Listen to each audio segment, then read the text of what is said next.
Bismillahirrahmanirrahim. Assalamualaikum warahmatullahi wabarakatuh. Alhamdulillah. Alhamdulillahilladzi anzala al-kitaba fi syahri Ramadan wa ja'alhu syafi'an liqari'ihi inda yaumil mahsyar.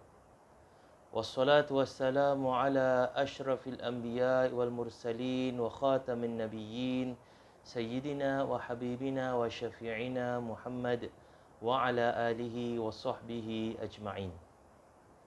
Alhamdulillah, kita bersyukur pada Allah Subhanahu wa taala yang telah mengurniakan kita nikmat kesihatan dan juga umur yang panjang sehinggalah alhamdulillah kita bertemu dengan bulan Ramadan yang mulia ini. Dan semoga bulan Ramadan ini walaupun dalam keadaan yang berbeza daripada tahun-tahun yang sudah, semoga Ramadan ini tidak mengurangkan kesungguhan kita untuk kita beribadat di dalamnya, untuk terus kita menggiatkan aktiviti-aktiviti ibadat kita, bertaqarrub kepada Allah Subhanahu wa taala, mendekatkan diri kita pada Allah Subhanahu wa taala dan juga memanfaatkan peluang yang datang setahun sekali saja pada sepanjang tahun ini untuk kita menambahkan lagi pahala-pahala yang akan kita bawa kelak bersama-sama dengan kita insya-Allah di padang mahsyar nanti. Amin ya rabbal alamin. Muslimin dan muslimat dirahmati Allah. Bulan Ramadan ya kita disyariatkan untuk berpuasa. Dan alhamdulillah puasa ini telah dibuktikan oleh para saintis zaman sekarang ini betapa ia membawa banyak manfaat kepada manusia. Tidak kira sama ada dia betul beriman pada Allah SWT ataupun tidak beriman dengan Allah SWT. Puasa itu tetap membawa manfaat kepada orang yang melakukan puasa tersebut. Dan puasa ini berbagai-bagai. Ada yang menahan diri daripada makan sahaja tetapi mereka masih boleh minum. Ada yang menahan makan dan minum untuk tempoh yang tertentu beberapa jam sahaja. Ada yang tidak makan sahaja daripada malam sehinggalah tengah hari keesokannya. Dan berbagai-bagai jenis puasa, dan semuanya puasa ini membawa manfaat kepada orang yang melakukannya. Manfaat itu adalah manfaat fizikal, di mana badan itu akan diberi peluang untuk membersihkan dirinya daripada segala racun-racun toksik, kimia-kimia yang merosakkan anggota badan tersebut, yang mana diambil oleh seseorang itu sepanjang dia setahun yang dia makan dan dia maknanya tidak melakukan ibadat puasa tersebut. Maknanya apabila seseorang itu dalam keadaan normal, dia makan dan minum setiap hari sekurang-kurangnya 3 kali atau lebih daripada itu, maka akan berkumpullah dalam badannya itu beberapa racun-racun yang akhirnya akan membawa mudarat kepada diri orang itu sendiri. Tapi bila seseorang itu berpuasa, dia memberi peluang kepada jasad ini yang subhanallah, Allah ciptakan sesuatu yang tak perlu sangat kita maintain secara detail. Apabila kita berikan peluang kepada badan ini, masa dan peluang untuk dia repair badan dia sendiri, maka dia akan lakukan repair itu secara automatik. Ini badan ciptaan Allah SWT ini penuh dengan keajaiban. Allah SWT berfirman dalam Al-Quran, wa fi anfusikum afala tubsirun, dalam diri kamu sendiri tidakkah kamu memerhatikan keajaiban ciptaan Allah SWT, keagungan Allah SWT. Jadi badan ini bila kita berikan dia peluang untuk dia itu berehat, untuk dia repair badannya, repair sendiri, makanya badan ini akan dengan sendirinya membersihkan daripada dirinya tersebut segala racun-racun yang kita sebagai, bukan kata pemilik badan, yang kita ini, yang ada daripada badan kita ini, kita masukkan dengan segala khazanah atau perkara-perkara yang akhirnya membawa mudarat kepada badan itu sendiri. Kata orang Melayu, kerana nila setitik rosak susu sebelanga, kerana mulut rosak jasmani, rosak badan. Jadi begitulah, kerana mulut ini, kerana lidah ini nak merasai berbagai-bagai jenis makanan, maka yang akan merananya adalah badan. Jadi kerana lidah, badan binasa. Jadi untuk badan ini, Allah Subhanahu Wa Taala nak badan ini repair balik, dan Allah SWT tahu bahawasanya manusia ini apabila mereka itu makan ikut nafsu mereka ataupun apa saja mereka makan, sudah pasti akan masuk dalam badan mereka segala racun-racun tersebut. Kerana itu Allah SWT mensyariatkan puasa, dan Allah menjadikan puasa itu satu peluang untuk badan ini membersihkan diri daripada segala toksik, segala racun-racun. Jadi kerana itu seseorang yang berpuasa, tidak kira apa jua jenis bentuk puasa yang orang zaman sekarang kata ada yang intermittent fasting, ada yang mengatakan 3-4 fasting, maknanya 3 hari puasa, 4 hari tak puasa, ada yang mengatakan 2-6 atau 2-5 fasting, maknanya 2 hari puasa, 5 hari tak puasa. Apa saja jenis puasa, maknanya memberi rehat kepada badan ini daripada menerima makanan, badan itu akan memproseskan badannya, memproseskan dirinya daripada segala toksik tersebut. Jadi ini manfaat dari sudut jasmani. Tetapi kita lihat juga bila Allah Subhanahu Wa Taala meletakkan kebaikan kepada puasa tersebut, dan Allah Subhanahu Wa Taala hendakkan orang Muslim jadi orang yang kuat, seperti mana sabda Rasulullah sallallahu alaihi wasallam, al-muslimul qawiyyu ahabbu ila Allah Subhanahu Wa Taala minal mu'minid dhaif. Orang mukmin yang mana dia itu kuat akan lebih disukai dan disayangi oleh Allah Subhanahu Wa Taala daripada orang mukmin yang lemah. Dan kuat di sini bukanlah maknanya kuat jasmani, angkat batu yang berat dan angkat besi, tidak. Kuat di sinilah badannya sihat. Kenapa badannya sihat? Kerana dia boleh melakukan ibadat. Lebih banyak ibadat. Manakala orang mukmin yang lemah, dia bila nak lakukan ibadat agak lambat dan agak sedikit kerana badannya tidak boleh tertanggung, kerana dia merosakkan badan di sini. Jadi kerana Allah SWT nakkan orang mukmin itu orang yang kuat, dan Allah sayang orang mukmin yang kuat dari sudut jasmaninya, maka Allah SWT mewajibkan setiap individu muslim yang mampu berpuasa untuk berpuasa sekurang-kurangnya 1 bulan dalam setahun. Jadi 11 bulan, makanlah, minumlah apa awak nak, masukkan dalam badan di berbagai-bagai makanan yang akhirnya membawa kerosakan pada badan, racun dan sebagainya. Tapi 1 bulan rest. 1 bulan berikan peluang pada badan ini untuk repair, untuk bersihkan, agar apabila selesai bulan Ramadan tersebut, badan itu menjadi sihat. Kan itu Rasulullah SAW bersabda, sumu tasihu, berpuasalah kamu, nescaya kamu sihat. Jadi Allah Subhanahu Wa Taala bila mewajibkan, Allah mewajibkan pada bulan Ramadan, dan tambahan daripada ketaatan kita untuk melakukan apa yang telah Allah perintahkan, Allah berikan double dia punya ganjaran dia. Allah berikan lebih ganjaran, bukan setakat pada fizikal sahaja. Allah Subhanahu Wa Taala berikan juga ganjaran apa? Ganjaran kelebihan pada rohaninya, kepada imannya tersebut itu. Jadi ini puasa yang bila Allah wajibkan dan kita taat, tingkat rohani kita. Dan Allah Subhanahu Wa Taala mewajibkan puasa ini mengikut tempoh yang tertentu. Tak perlulah seseorang itu dia kata, okey saya berpuasa maka saya ikut cara macam gini ke, intermittent fasting ke, berapa jam puasa, berapa jam tak puasa, atau puasa makan tak puasa minum, atau puasa makan minum tapi tak boleh makan benda yang berhidup dan sebagainya. Allah SWT dah putuskan segala-galanya, jadi tidak ada kekeliruan, tidak ada sesiapa nak pilih cara puasa mereka sendiri. Maka Allah tetapkan puasa dengan syarat-syarat tertentu yang telah kita tahu, daripada terbitnya fajar iaitu subuh sampailah kepada maghrib, dan dalam tempoh ini tidak boleh makan dan tidak boleh minum sesuatu apa pun yang masuk dalam rongga 5 rongga yang terbuka, iaitu hidung, mulut, telinga dan juga kemaluan depan dan juga kemaluan belakang. Jadi bukan setakat Allah SWT melarang memasuki makanan dan melalui mulut ataupun orang masukkan daripada hidung, tetapi apa jua bentuk yang masuk dalam 5 rongga yang terbuka ini dilarang oleh Rasulullah, dilarang oleh Allah Subhanahu Wa Taala.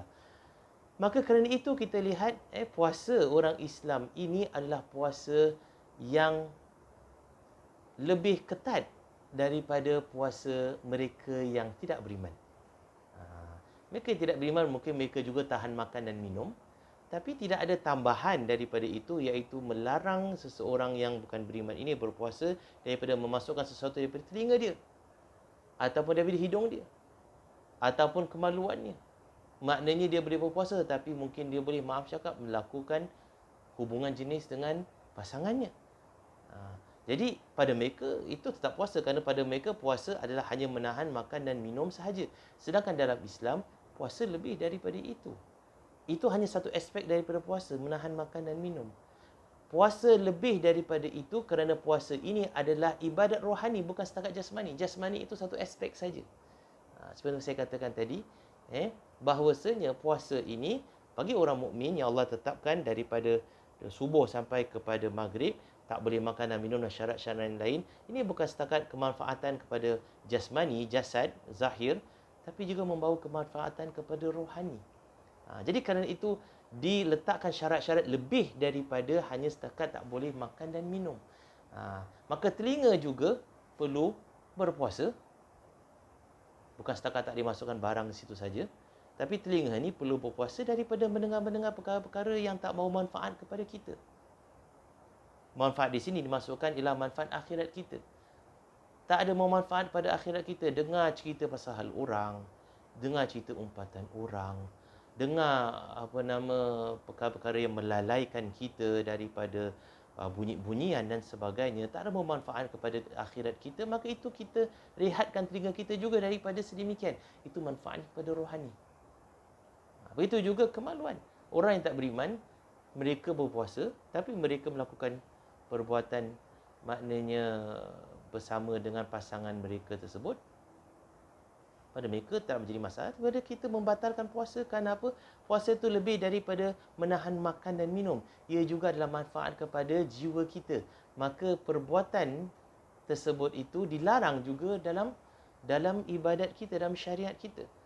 Dilarang untuk melakukan persetubuhan antara pasangan, antara lelaki dan perempuan, lakilah suami isteri atau sebagainya, pada siang hari Ramadan ketika seseorang itu berpuasa, bukan kerana dia itu mengenyangkan, tidak, tetapi ia itu akan menjejas rohani. Kerana ibadah puasa ini, selain daripada dia itu merehatkan tubuh badan kita daripada makanan, dan sehingga membolehkannya untuk membersihkan dirinya, membersihkan badan daripada segala racun-racun dan sebagainya, ibadah puasa ini seperti mana kita tahu juga ibadah rohani untuk mendekatkan diri kita kepada Allah Subhanahu Wa Taala. Maka masa-masa yang ketika kita berpuasa pada siang hari Ramadan ini, seharusnya kita isikan lebih untuk Allah Subhanahu Wa Taala, mengingati Allah Subhanahu Wa Taala. Dan ini kelebihan rohani untuk berpuasa. Maka kerana itu orang yang berpuasa, dan kita ni berpuasa, siang hari kita berpuasa, janganlah hanya setakat puasa itu hanya manfaat yang pertama saja, iaitu kita nak bersihkan badan kita ni daripada segala racun dan sebagainya, dan akhirnya dapat mengurangkan berat badan kita. Kalau itulah tujuan kita sahaja, maka itulah saja kita dapat, tak lebih daripada itu. Seperti mana sabda Rasulullah SAW dalam hadis riwayat Imam Bukhari dan juga Imam Muslim, innamal a'malu binniyat, sesungguhnya amal itu berserta dengan niat. Wa innama likulli imri'in ma nawa, dan setiap seseorang itu amalannya bergantung kepada apa yang diniatkan. Wa innama likulli imri'in ma nawa. Faman kanat hijratuhu ila Allah wa rasulihi fa hijratuhu ila Allah wa rasulihi. Pada siapa yang hijrahnya untuk Allah dan Rasulnya, maka hijrahnya untuk Allah dan Rasulnya.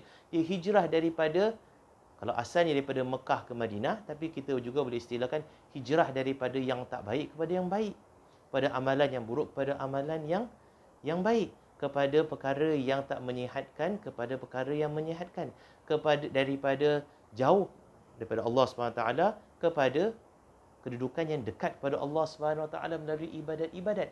Jadi kita lihat di sini manfaatnya bergantung pada niat. Faman kanat hijratuhu ila Allah wa rasulihi fa hijratuhu ila Allah wa rasulihi. Wa man kanat hijratuhu ila dunya yusibuha aw imra'atin yankihuha fa hijratuhu ila ma hajara ilaih.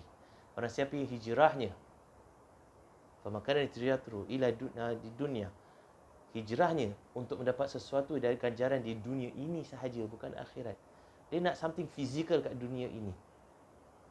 Lakukan sesuatu tersebut untuk dunia. Maka hijrahnya tersebut itu adalah untuk dunia juga. Maka dia dapat apa yang diniatkan. Kalau dia niatkan untuk dunia, maka dia dapat. Tapi akhirat tidak dapat apa-apa. Jadi niat itu penting. Maka kalau seseorang itu berpuasa, tapi hanya kerana dia berpuasa, dia tahan makan dan minum, dia dapatlah ganjarannya daripada dunia ini. Badannya mungkin semakin sihat, dia semakin kurus badannya, tapi di akhirat tak ada apa-apa. Akhirat tidak ada apa-apa ganjaran untuknya. Jadi kerana itu kita perlu kedua-duanya agar kita dapat ganjaran dunia dan juga ganjaran akhirat, ganjaran jasmani dan juga ganjaran rohani. Kerana itu Rasulullah SAW bersabda, "Kam min shaimin laisa lahu min siyamihi illa al-ju' wal atash." Berapa ramai orang yang berpuasa, dia tidak dapat apa-apa daripada puasanya melainkan lapar dan juga dahaga. Dia lapar dan dahaga, maka badannya rehat, badannya dapat membersihkan daripada racun. Itu saja dia dapat. Itu saja dia dapat daripada dunia ini. Akhirat tak dapat apa-apa. Maka puasa itu lebih daripada menahan makan dan minum. Puasa itu juga adalah seperti mana syarat-syarat puasa, jaga telinga, jaga mulut, jaga hidung, 5 rongga terbuka tak boleh masuk sesuatu, hatta kemaluan depan dan kemaluan belakang dan sebagainya. Sebabnya adalah apa? Untuk menjaga kita punya aspek rohani kita agar tak terjejas ganjaran rohani, ganjaran pahala yang kita lebih harapkan sebenarnya daripada ganjaran dunia ini semata-mata. Jadi puasa 2 levels. Puasa yang paling asas adalah hanya tahan makan dan minum, tapi lain-lain dia tak jaga mata, mulut dan sebagainya, tak jaga-jaga daripada maksiat. Maka dia dapat yang level yang pertama saja. Dia terlepas kewajipan, maknanya dia tak perlu qada, tapi tak ada apa-apa pahala. Dia dapat ganjaran di dunia ini, badannya mungkin sihat, tapi akhirat tak dapat apa-apa. Jadi kita perlu dua-dua, atau kita kejar yang nombor 2 ini, iaitu puasa tahap yang lebih tinggi lagi, iaitu puasa untuk rohani kita. Apabila kita puasa untuk rohani kita, dia akan merangkumi jasmani kita juga. Kerana siapa yang menjaga rohani, dia akan juga menjaga jasmani dia. Jadi orang yang cerdik ialah orang yang berpuasa bukan setakat untuk dapatkan manfaat jasmani, tapi dia juga berpuasa kerana dia hendakkan pahala, dan itu lebih utama. Maka bila dilakukan sedemikian, Allah SWT berikan juga ganjaran kat dunia ini. Dan inilah sunatullah. Sesiapa yang mengejar ganjaran rohani akhirat, dia akan juga dapat ganjaran di dunia ini. Sesiapa yang kejarkan dunia ini saja, maka dia tak dapat ganjaran akhirat. Jadi itu menjadi sunnatullah. Berkenaan dengan sunnatullah ini, kita lihat Allah Subhanahu Wa Taala berfirman dalam surah Al-Isra ayat ke-18. Allah Subhanahu Wa Taala berfirman, "Man kana yuridul ajilata ajjalna lahu fiha ma nasha'u liman nurid. Thumma ja'alna lahu jahannama yaslaha madhmuman madhura." Barang siapa yang nakkan dunia ini, al-ajilah, benda yang dunia ini, ajjalna lahu fiha ma nasha', kami akan mempercepatkan ganjaran dunia ni untuk dia. Jadi dia berpuasa hanya untuk jasmani dia akan dapat, Allah akan cepatkan. Ajjalna lahu fiha ma nasha' liman nurid. Tetapi apa? Dia tak dapat apa-apa ganjaran ke akhirat nanti. Dunia saja dapat. Wa man kana yuridul akhirah.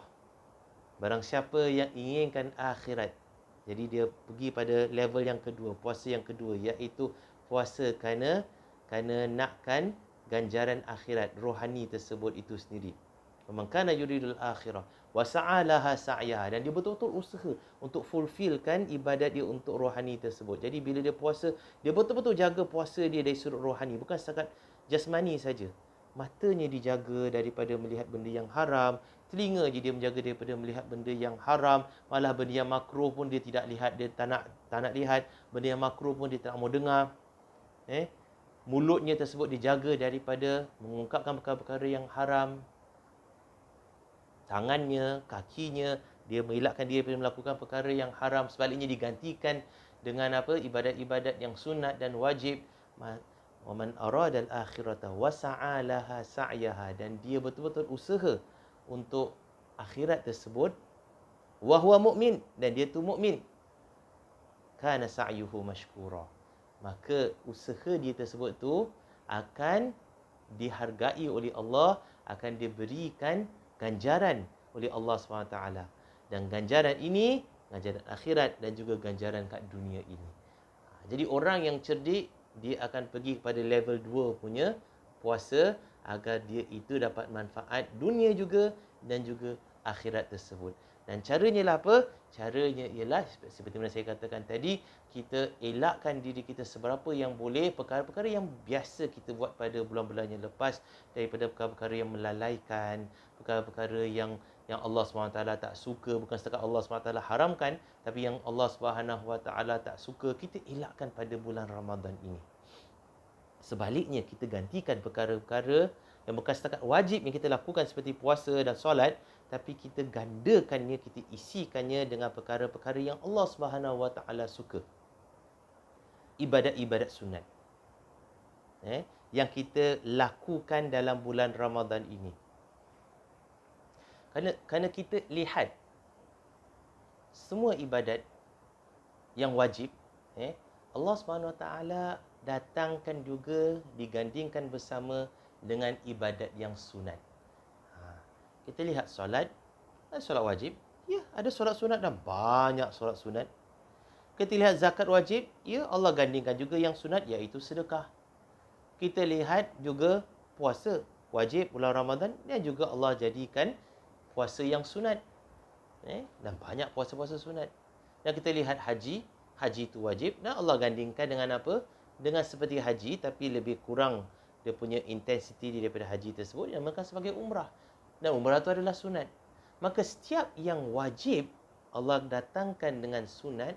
Untuk apa? Untuk orang yang inginkan dekatkan dirinya lebih pada Allah SWT, dia manfaatkan benda-benda yang sunat di sini. Jadi bukan setakat yang wajib saja. Yang wajib tu kira basic, tapi dia lebih daripada itu.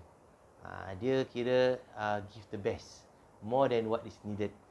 Jadi Islam nak masuk syurga, what is needed is buat yang wajib. Yes, itu dah cukup. Tapi dia nak tunjukkan penghargaan dia kepada Allah SWT. Dia nak more than what is needed. Dia nak jadi Muslim yang dicintai oleh Allah SWT, maka digiatkan dengan ibadat sunat. Dan Allah SWT menggalak-galakkan kita untuk apa? Lakukan ibadat-ibadat sunat dalam bulan Ramadan ini, sebagai latihan untuk kita agar terbawa-bawa nanti ibadat sunat ni selepas Ramadan tersebut. Seberapa banyak yang boleh kita terbawa lah, sampailah kita bertemu Ramadan akan datang, dan dia boost lagi kita punya usaha untuk ibadat sunat tersebut. Jadi banyak ibadat sunat yang mana Allah SWT galakkan kita lakukan, dan Allah SWT gandakan pahalanya. Setiap ibadat sunat dalam bulan Ramadan, pahalanya seperti ibadat wajib. Dan setiap ibadat wajib digandakan berkali-kali ganda, sampai 20 kali ganda lebih. Pahala yang diberikan kepada orang yang lakukan ibadat solat wajib ataupun ibadat yang wajib saja. Jadi seseorang yang biasa lakukan solat pada bulan-bulan lain, maka bulan Ramadan ni peluang, kerana Allah dah janjikan, Allah galakkan, lakukanlah yang sunat, maka dilakukanlah ibadat sunat dengan apa? Dengan satu insentif daripada Allah SWT, kamu akan dapat pahala seperti pahala ibadat wajib. Subhanallah. Dan kita lihat tentang zakat. Allah SWT mensyariatkan zakat pada bulan Ramadan ini, walaupun dah bayar zakat pada sebelum ini, zakat harta, tapi dalam bulan Ramadan ini Allah SWT mewajibkan satu bentuk zakat yang minimum amount. Tak perlu lihat kepada bilangan harta seseorang tersebut. Semua orang, sama ada miskin atau kaya, wajib keluarkan zakat ini. Sebagai apa? Sebagai pembersih untuk dirinya, yang bukan sebagai zakat fitrah. Tapi dalam masa yang sama, wajib tu wajib, tapi Allah SWT menggandakan pahala ibadat sunat dalam Ramadan ini, agar kita maksimumkan pahala yang kita dapat. Maka Allah SWT menggalakkan orang mukmin untuk bersedekah pada bulan yang mulia ini, dan Allah gandakan pahalanya berkali-kali ganda. Rasulullah sallallahu alaihi wasallam, kata para sahabat, seseorang yang pemurah. Wa kana ajwad min ar-rihil mursalah fi syahri Ramadan. Dan Rasulullah sallallahu alaihi wasallam ini lebih pemurah, lebih pemurah lagi sifatnya pada bulan Ramadan. Jadi Rasulullah tunjukkan contoh. Syariat Rasulullah SAW digandakan pahala pada bulan Ramadan, semua ibadat sunat seperti ibadat wajib. Maka Rasulullah SAW perbanyakkan sedekah pada bulan Ramadan ini. Subhanallah, untuk meraih pahala tersebut. Rasulullah SAW tak perlukan pahala. Rasulullah SAW kedudukannya paling tinggi di syurga. Diampunkan segala dosa-dosanya. Apa yang Rasulullah nak kejar? Pahala-pahala ni semua. Memang ganjaran dah besar. Semua umatnya lakukan ibadat, Rasulullah SAW dapat bahagiannya daripada pahala ibadat tersebut. Jadi Rasulullah SAW tak perlukan tambahan pahala. Dah hebat kedudukan Rasulullah SAW. Tapi Rasulullah lakukan sedemikian untuk apa? Pertama, untuk tunjukkan kesyukurannya kepada Allah SWT. Dan kedua, sebagai contoh untuk umatnya untuk lakukan sedemikian. Begitulah Rasulullah SAW. Jadi Rasulullah pada bulan Ramadan mengganda-ganda banyak ibadat sunatnya, termasuklah yang sedekah tersebut yang merupakan ibadat sunat bagi zakat. Dan kita lihat haji itu wajib, tapi haji tidak diwajibkan pada bulan Ramadan, itu diwajibkan pada bulan Zulhijjah. Tapi Rasulullah SAW, kita lihat bagaimana Rasulullah SAW galakkan orang yang berkemampuan untuk lakukan yang sunat bagi haji tersebut. Gandingan sunat bagi ibadat haji, iaitu apa? Umrah. Umrah di bulan Ramadan. Maka ganjarannya, kata Rasulullah SAW, siapa lakukan umrah di bulan Ramadan, ia seolah-olah melakukan umrah denganku, kata Rasulullah SAW. Subhanallah.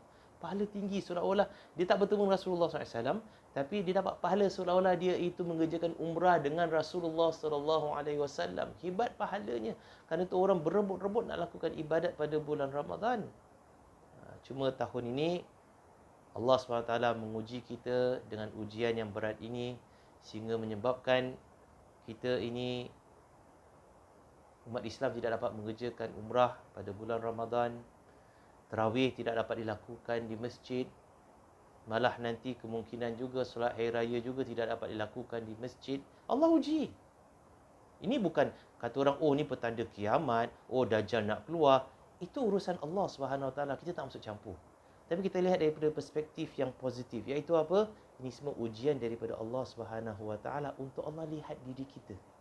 Kamu lakukan ibadat sunat ini, wahai manusia, adakah kerana ramai lakukannya maka kamu ikut, ataupun kamu lakukan untuk Allah SWT? Kalau kamu lakukan untuk manusia kerana ramai manusia buat, maka kamu juga buat, maka apabila tidak ada tarawih di masjid, kamu tak sangat bertarawih di rumah. Adakah kamu lakukan tarawih ada di situ? Tidak. Kalau kamu lakukan untuk Allah, wahai manusia, walaupun kamu keseorangan di dunia ini, kamu tetap lakukannya. Walaupun masjid itu ditutup kerana ujian yang Allah berikan ini, kamu tetap lakukannya, tetap tinggalkan ibadat-ibadat sunat ini. Ini Allah nak uji. Jadi kita lihat dari perspektif positif apa yang Allah SWT timpakan kepada manusia ini.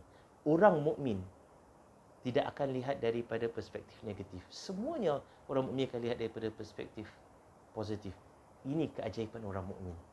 Yang ini Rasulullah SAW puji. Dalam sebuah hadis Rasulullah SAW bersabda apa? Ajaban di amril mukmin, sungguh ajaib urusan orang mukmin itu. In asabahu dharra sabar fahuwa khairul lahu. Inna amrahu kullahu khairul lahu. In asabahu dharra sabar fahuwa khairul lahu wa in asabahu sarra syakar fahuwa khairul lahu, atau kama qala. Yang mana maksudnya, sungguh ajaib urusan orang mukmin ini. Semua urusan dia adalah baik untuk dia. Semua urusan. Lihat perspektif positif. Apa yang berlaku pada orang mukmin semuanya adalah baik untuk dia. Kalau dia timpa musibah, kalau dia timpa kesusahan, dia sabar. Dia tak merungut. Dia lihat pada perspektif positif. Fahuwa khairul lahu. Maka itu adalah baik untuk dia. Wa in asabahu serak, dan kalau dapat kegembiraan, dan insya-Allah Allah akan berikan kita kegembiraan kalau tahun ini Allah tahan kita, Allah nak uji kita daripada sifat-sifat yang biasa kita, atau perkara-perkara yang kita biasa lakukan pada Ramadan yang lepas. Kita tarawih sama-sama, kita iftar sama-sama di masjid, kita solat hari raya di masjid. Tapi tahun ni Allah SWT kata no, Allah SWT tahan, sabar. Kemudian tahun depan insya-Allah Allah angkat ujian ini, maka kita ini bergembira kembali. Apabila datang Ramadan tahun hadapan, mungkin dapat bertarawih kembali, mungkin dapat kita insya-Allah solat hari raya sama-sama sekali, iftar di masjid seperti biasa dahulu. Kita gembira, syakar, bukan setakat gembira, tapi kita bersyukur pada Allah Subhanahu Wa Taala. Ini sifat orang mukmin. Fahuwa khairul lahu, maka dia baik untuknya.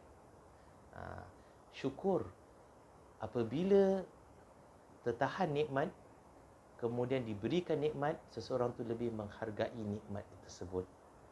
Apabila sekarang ini nikmat untuk kita bertarawih di masjid diangkat, nikmat untuk orang berbuka puasa di masjid diangkat, nikmat untuk solat hari raya mungkin juga diangkat, baru orang terasa betapa besar nikmat tersebut. Nah, nanti bila Allah berikan nikmat itu kembali, dan pasti Allah akan berikan pada tahun-tahun yang akan datang, kalau tidak tahun-tahun akan datang, tahun depan Allah akan berikan, maka tidak bergembira begitu saja, tapi dia bersyukur pada Allah Subhanahu Wa Taala. Dan apabila bersyukur, Allah tambah nikmat tersebut lagi kepada orang tersebut. Ini orang mukmin. Jadi tahun ini mungkin kita terhalang daripada kita dengar kuliah di masjid, kita menghadiri solat tarawih, dan juga kita witir di masjid, tahajud, tadarus Al-Quran di masjid. Itu tidak bermakna aktiviti itu terhenti. Kita teruskan. Kerana kita buat untuk Allah Subhanahu Wa Taala, bukan untuk manusia. Kita buat bukan kerana orang ramai buat, kita pun nak buat. Kita buat bukan kerana semangat itu ada datang kerana orang lain buat. Tidak. Kita buat hanya kerana Allah Subhanahu Wa Taala. Jadi Allah nak lihat kali ini Allah tahan siapa yang betul-betul ikhlas buat untuk Allah Subhanahu Wa Taala.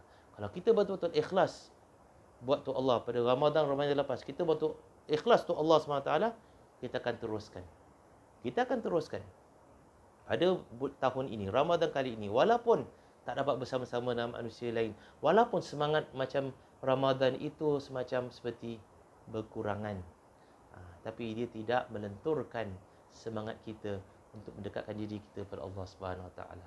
Jadi puasa ini, muslimin dan muslimat dirahmati Allah, mendidik kita berbagai-bagai perkara, dan tambahan pula dengan keadaan ujian kita zaman sekarang ini, pada ketika ini ia juga mendidik kita dalam berbagai-bagai perkara. Maka lihatlah daripada sudut yang perspektif yang positif. Mudah-mudahan Allah Subhanahu Wa Taala akan merahmati kita, menggandakan pahala kita di akhirat nanti, memberikan kita kesihatan jasmani dan juga memberikan kita kekuatan rohani, dan semoga Allah Subhanahu Wa Taala mengangkat bala ini daripada manusia secepat yang mungkin. Amin ya rabbal alamin. Amin ya rabbal alamin. Amin ya rabbal alamin. Aqulu qawli hadza wa astaghfirullahal azim li wa lakum wa lisairil muslimin wal muslimat wal mu'minin wal mu'minat. Wassalamu alaikum warahmatullahi wabarakatuh.